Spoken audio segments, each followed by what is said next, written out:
हरे लाइल बनी कजरा तो जुड़ा में लगावे खाती गजरा।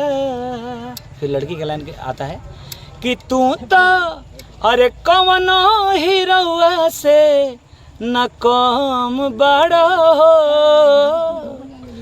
कि धन बड़ो ए जानू धन बड़ो हमार पहिला पसंद बड़ो।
चमकत हमारा लागे कोई नूर बा तू तो हो हमर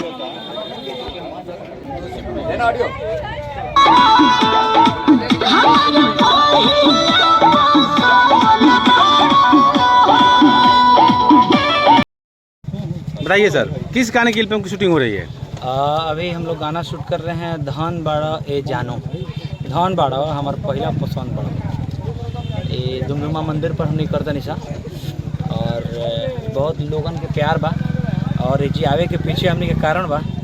एगो तो अपन जिला, दूसर में युवराज सुधीर भैया से कभी बात भई रुए भैया शूटिंग करे के कभी विचार करता तो भैया बोले थे कि जब मन करे तब आई और गांव के लोग सपोर्ट करी और हमारे तरफ से आपके हर तरह का सहयोग रही।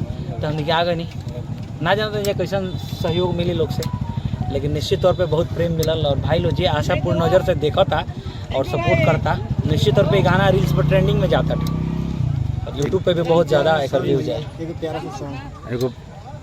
ये जो गाना चला था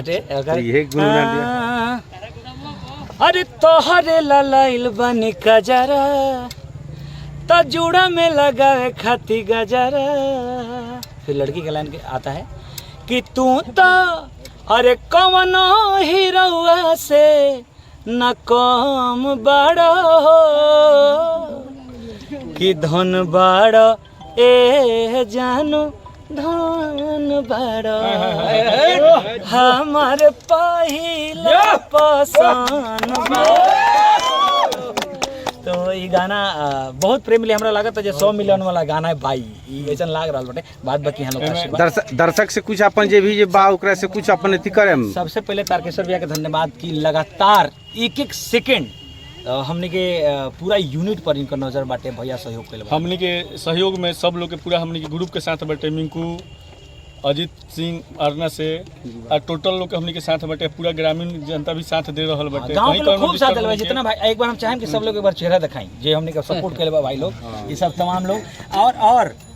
और जरा हेने जब कैमरा करम नु हेने काम तो देखिए है पीछे हमार खड़ा भाई जेकर गाना लिखल हटे गाना। एक बार राहुल के लिए तालियां बजाइए आप लोग। राहुल जी का गाना सबसे पहले तो ये गाना एगो मर्द मेहरारू के प्यार पर बटे, गर्लफ्रेंड बॉयफ्रेंड के भी प्यार पर। हाँ, गर्लफ्रेंड बॉयफ्रेंड के प्यार पर भी बा, लेकिन अश्लील मुक्त गाना बटे।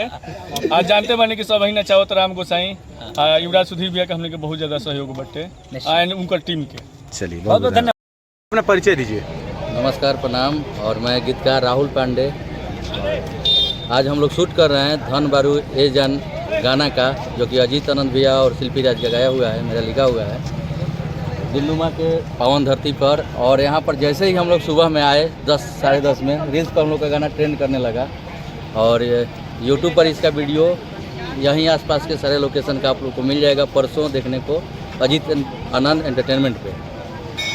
और इस गाने में अश्लीलता से परे है नहीं। कि अश्लीलता भी है, इसी गाने में भी अश्लीलता है? नहीं, इस गाना में बिल्कुल अश्लीलता नहीं है और युवराज सुधीर भैया का टीम पूरा सपोर्ट किया है, तो इसमें अश्लीलता की कोई बात ही नहीं है और अश्लील हो ही नहीं सकता ये सॉन्ग। सुनिए एक बार। और आप सबको भी बोलना चाहता हूँ कि अजीत आनंद एंटरटेनमेंट पर उपलब्ध है गाना और इस पर ट्रेंड कर रहा है, सुनिए।